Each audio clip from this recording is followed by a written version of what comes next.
Еден пациент кој што се лекувал во Белград е во добра состојба и се очекува денеска да се врати во земјава. 5 мина хоспитализирани пак во странските медицински центри и натаму се во потешка состојба, но лекарите континуирано ја даваат целата поддршка за третманот, вели министерот Таравари.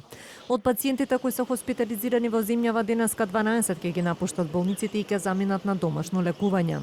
Во меѓувреме тимови на пластични хирурзи се испратени во Кочани за помош и следење на пациентите. Во Штипската болница имаме информација дека има 4 пластични хирурзи.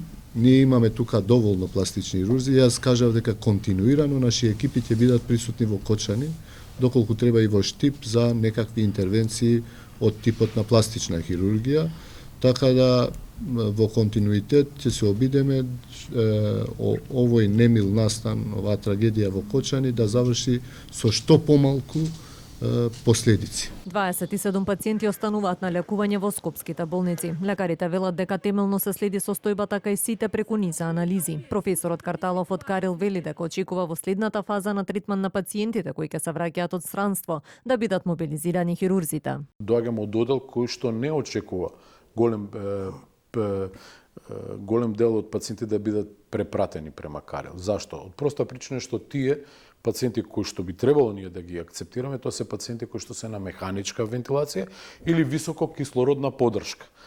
А доколку успеат во земјите каде што беа пратени пациенти да ги симнат од механичка вентилација, тогаш ќе имаме, да речем, полесна работа и би спровеле обична кислородна терапија и очекувам да таа бројка биде мала према Карел.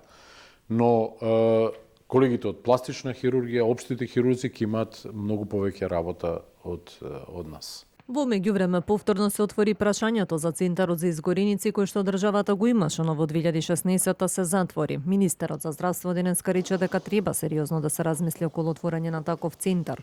Според дел од лекарите, ваков центар е неопходен и би бил од огромно значење и за пациентите, но и за државата.